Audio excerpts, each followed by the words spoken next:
देखिए जी, ये आपका फिजिक्स है, 10वीं क्लास का बड़ा ही इंपॉर्टेंट टॉपिक है। ये आज आपका पहला वीडियो है जिसमें से प्रकाश का परावर्तन, रिफ्लेक्शन ऑफ लाइट शुरू करने जा रहे हैं और बड़ा ही मजा आएगा ये टॉपिक पढ़ने में। टॉपिक जो भी पॉइंट है आपको एग्जाम के व्यू से बड़ा ही इंपॉर्टेंट होंगे और सारी चीजें आपको बताए जाएंगे। और इस लेसन से जिसमें प्रकाश का परावर्तन में जितने भी आपको थ्योरी होंगे सारे थ्योरी दिया जाएगा और जो भी फॉर्मूला वगैरह है सिद्ध करने की बात इसमें बहुत सारे हैं। दर्पण सूत्र है, R/2F है, सारी चीजों को सिद्ध करेंगे और न्यूमेरिकल वगैरह भी बनाएंगे। तो देर न करते हुए चीजों को समझाते हैं और आगे बढ़ते हैं। और आप लोग चैनल को भी सब्सक्राइब कीजिएगा, बेल आइकन दबाइएगा, अपने दोस्तों को भी शेयर कीजिए और कोशिश कीजिएगा कि वीडियो को रोक रोक करके आरी फेयर कॉपी बनाने का प्रयास कीजिएगा। वीडियो को रोक रोक करके लिखने का प्रयास कीजिएगा। ये कैसे हो गया? फेयर खुला, रविकांत खुल गया कैसे? चलिए, ये कुर्सी है जी, इस थोड़ा सा खुल गई, इसको साइड को, इसको मरम्मत करो। तो यहां से देर न करते हुए सबसे पहले बात यहां देखते हैं लाइट यानी प्रकाश। ये प्रकाश है क्या? प्रकाश के बारे में समझना है कि प्रकाश है क्या। प्रकाश एक ऊर्जा का रूप है जिसकी सहायता से हम किसी वस्तु को देख पाते हैं। अगर लाइट नहीं रहेगा तो हम किसी वस्तु को नहीं देख पाएंगे। यही है आपका लाइट, यही है आपका प्रकाश। अब कहेगा सर प्रकाश क्या आपके डायरेक्ट आंखों पे पड़ते हैं? नहीं, डायरेक्ट आपकी आंखों पे ये लाइट नहीं पड़ती है। होता क्या है कि प्रकाश चलती है सीधी रेखा में, यानी कि ये प्रकाश क्या होता है, इस पे लिखाना तो भी चाहिए रविकांत। लिखाएगा ना, मार्क कीजिए। कहाँ है? भगा दे। कहाँ है? अच्छा, इसे आएगा कहाँ से? रुक जा रुक जा। अरे ये तभी कितना बढ़िया क्वालिटी है। देखिए नहीं, थोड़ा सा सिस्टम गड़बड़ा गया था हमारे रविकांत टेक्नीशियन आदमी जो है। चलिए, ये लाइट उसको कहते हैं, यानी प्रकाश उसको कहते हैं। ध्यान दीजिएगा, ये आपका पार्ट 1 है और चैप्टर ये जो आपका है प्रकाश का परावर्तन। ये प्रकाश का ये परावर्तन, रिफ्लेक्शन ऑफ लाइट। ध्यान दीजिएगा, ये रिफ्लेक्शन ऑफ लाइट। प्रकाश किसको कहते हैं? प्रकाश उसको कहते हैं जिसकी सहायता से किसी वस्तु को देखते हैं। ये प्रकाश वो है जिसकी सहायता से हम किसी वस्तु को देखते हैं। यह एक ऊर्जा का रूप है जिसकी सहायता से हम किसी वस्तु को देख पाते हैं। अगर प्रकाश नहीं रहेगा, लाइट नहीं रहेगा तो हम किसी वस्तु को देख नहीं पाएंगे। तो याद रखना है कि लाइट किसको कहते हैं? जिसकी सहायता से किसी वस्तु को देख पाते हैं। अगर लाइट नहीं रहेगा तो हम नहीं। अब कहेगा सर डायरेक्ट क्या प्रकाश आपकी आंखों पर पड़ती है? नहीं, ये क्या होती है, लाइट किसी सतह से टकराती है, टकराने के बाद पुनः वापस आती है, हमारी आंखों तक आती है। प्रकाश आया, किसी वस्तु से टकराया, टकराने के बाद हमारी आंखों पे आती है, उसके बाद हमें कोई वस्तु को देखने का आभास होता है। ये नहीं कि हमारे आंखों पे डायरेक्ट लाइट पड़ता नहीं है। डायरेक्ट आपको देखिएगा कि कभी कभी क्या होता है कि आपको डायरेक्ट आंखों पे लाइट मारता है, तो फिर कोई मान लो कभी आते जाते कभी लाइट मार देता है तो आंख थोड़ा सा ढंग से हो जाती है। तो कहने का मतलब डायरेक्ट अपने आंखों पे लाइट नहीं पड़ती है, किसी वस्तु से टकराती है लाइट, प्रकाश, उसके बाद परावर्तन होने के बाद हमारे आंखों पे आती है, उसके बाद हमें कोई वस्तु को देखने का आभास होता है। याद रखना है, वही बात है कि याद रखना है ये भी बात, जिसकी सहायता से किसी वस्तु को देख पाते हैं उसे कहते हैं लाइट। और ये भी लाइट के बाद है याद रखना कि यह सीधी रेखा में चलती है, यानी कि एक सरल रेखा पे चलती है, यानी सीधी रेखा पे। बड़ा इंपॉर्टेंट है। अगली बात हम लोग देखेंगे लाइट के बारे में पुनः। चलिए, अब यहां से है कि प्रकाश एक ऊर्जा का रूप है जो बताएं, यह एक सेम चीज है। यह एक ऊर्जा का रूप है जिसकी ऊर्जा का रूप है, यह सीधी रेखा में गमन करती है। यह निर्वात वैक्यूम, ये निर्वात से होकर भी गुजरती है। ये ऊर्जा का रूप है, सीधी रेखा पर चलती है और ये निर्वात से होकर भी गुजरती है। और अगले पॉइंट बात करें नेक्स्ट पॉइंट की ओर, तो देखो निर्वात में प्रकाश की चाल, निर्वात में प्रकाश निर्वात 3 गुने 10 के पावर 8 मीटर प्रति सेकेंड। थोड़ा सा टाइपिंग मिस्टेक हो गया है हमारे टाइपिंग में, रविकांत कुमार जी थोड़ा मिस्टेक किए हैं, तो याद रखिएगा निर्वात में प्रकाश की चाल 3 गुने 10 के पावर 8 मीटर प्रति सेकेंड होते हैं। चलिए अगले की बात करें, नेक्स्ट की बात, चलिए नेक्स्ट बात करेंगे। हाँ यह एक क्या है, यह प्रकाश एक विद्युत चुंबकीय तरंग भी है। प्रकाश एक क्या है, विद्युत चुंबकीय तरंग भी होते हैं। इसे और रखिएगा इसे, हाँ इसके गमन करने के लिए द्रव्यात्मक माध्यम की आवश्यकता नहीं, कई माध्यम की आवश्यकता नहीं होती है। याद रखना है क्या कि यह प्रकाश एक विद्युत चुंबकीय तरंग भी है, विद्युत चुंबकीय तरंग भी होते हैं। चलिए नेक्स्ट बात करते हैं।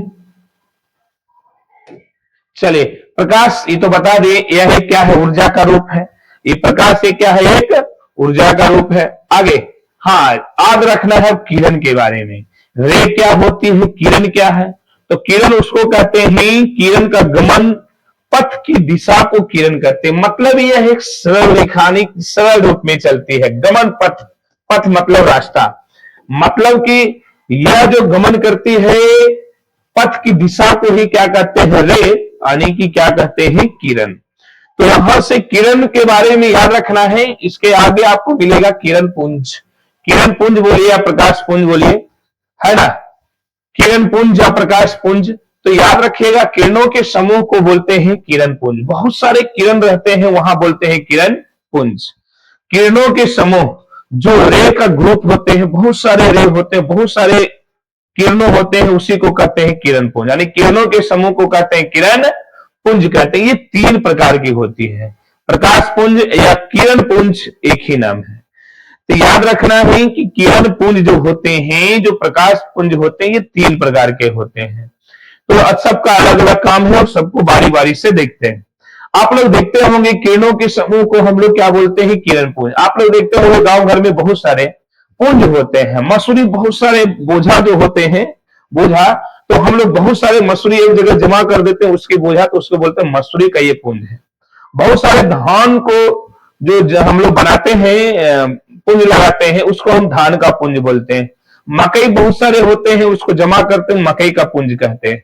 यहाँ पे वो पुंज नहीं, यहाँ पे है प्रकाश पुंज, किरणों के समूह। यहाँ जो किरणों के समूह है उसको बोलते हैं किरण पुंज कहते हैं। तो आप लोग तो बता दिए, गांव घर में क्या मसूरी हो, खेसारी हो, उसको हम बोझा बांध करके एक जगह जमा करते हैं, उसको बोलते हैं पुंज। लेकिन यहाँ किरणों के समूह को बोलते हैं किरण पुंज कहते हैं। चलिए नेक्स्ट चीजें, चलिए जी अब यहां से आ गया ये समांतर किरण पुंज, उसको बोलते हैं। इसमें किरण क्या होती है, समांतर देखने को मिलती है। तो याद रखना है वैसा किरण पुंज जिसमें किरणें क्या होती है, अपने आप ही कहा हो गया, रुकिए, अभी सारी किरण पुंज यहां, अब सारी, चलिए समांतर किरण पुंज वैसा किरण पुंज होती है जिसमें सभी किरणें समानांतर होती है, यानी उसे समांतर किरण पुंज कहते हैं या प्रकाश पुंज। इसमें सभी किरणें क्या होती है, समांतर, यह एक दूसरे को क्या होती है, समांतर। जो समांतर होंगे उसे समांतर किरण पुंज कहते हैं, जो समांतर होते हैं उसे क्या कहते हैं, समांतर किरण पुंज कहते हैं। ठीक है, तो याद रखना है इसमें किरण पुंज क्या होते हैं, समांतर। और ऐसे एक मिनट, हाँ अभिसारी किरण पुंज, अभिसारी किरण पुंज उसको कहते हैं जो प्रकाश की किरण एक बिंदु पे आकर के क्या होती है, सभी किरण मिलती है, यानी कि यही है, इसमें सभी किरण एक बिंदु पे आके क्या होती है, मिलती है, इसी को कहते हैं अभिसारी किरण पुंज। इसमें प्रकाश की किरण एक बिंदु पर, जो भी प्रकाश की सभी किरणें जो होती है एक बिंदु पे आके सभी क्या होती है, मिलती है, एक बिंदु पे आके जमा होती है, उसे कहते हैं अभिसारी, अभिसारी किरण पुंज। मतलब एक बिंदु पे आके इसमें प्रकाश की किरण जमा होगा, उसे कहते हैं अभिसारी किरण पुंज या प्रकाश पुंज कहते हैं। नेक्स्ट, इसी में से नेक्स्ट आते हैं अरे यार।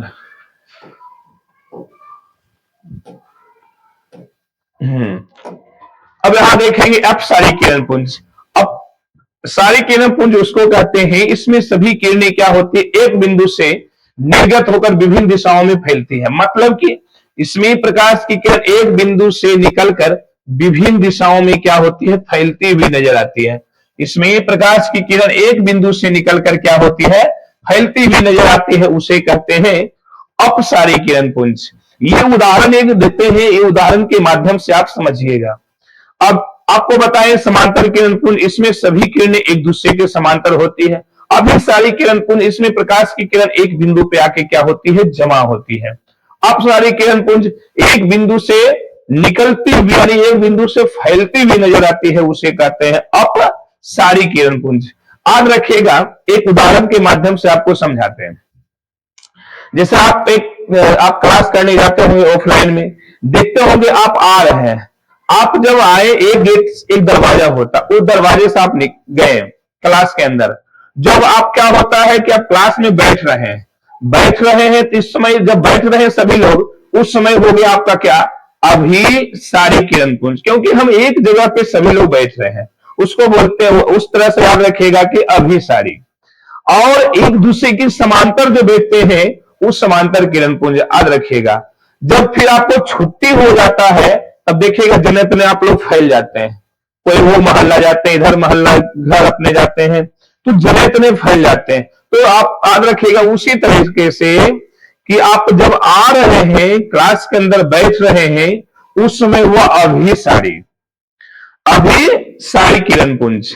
और जब बैठ करके जब सर पढ़ा रहे हैं, बैठे हुए हैं, ध्यान से आप लोग सुन रहे हैं, वैसे कंडीशन में याद रखिएगा समांतर किरण पुंज, क्योंकि समांतर में सब लोग बैठे होते हैं। और जब सर छुट्टी दे दिए, आप जब निकल गए यहां से, और जिधर मतलब कोई उधर गया, ये मोहल्ला कोई उधर, पूरा पश्चिम उत्तर दक्षिण, मतलब सब लोग विभिन्न दिशाओं में छितरा जाते हैं। तो यही बात है जो हम लोग याद रखिएगा कि जो विभिन्न दिशाओं में फैल रहे हैं वही है अपसारी किरण पुंज। तो याद रखिएगा आज का टॉपिक इतना ही रहेगा। लेकिन आपको हम क्या पढ़ाएं, याद रखना है, आपको हम पढ़ाएं प्रकाश किसको कहते हैं, जिसकी सहायता से किसी वस्तु को देखते हैं उसे हम प्रकाश कहते हैं। लाइट नहीं रहेगा तो कोई वस्तु को हम लोग देख नहीं पाएंगे। प्रकाश एक सीधी रेखा में चलती है, यह एक ऊर्जा का रूप है। और उसके बाद आपको पढ़ाएं किरण के बारे में, वह एक सरल रेखा पे रहती है। फिर किरण पुंज के बारे में, प्रकाश पुंज के बारे में, जिसमें से किरणों के समूह को बोलते हैं किरण पुंज। ये 3 प्रकार के होते हैं। अभिसारी, एक बिंदु पे आके प्रकाश की किरण जमा होती है। समांतर किरण पुंज, एक दूसरे के समांतर होती है। अपसारी किरण पुंज, एक बिंदु से प्रकाश की किरण निकलती हुई नजर आती है, फैलती हुई नजर आती है, उसे कहते हैं अपसारी किरण पुंज। अगले वीडियो में मिलते हैं फिर से।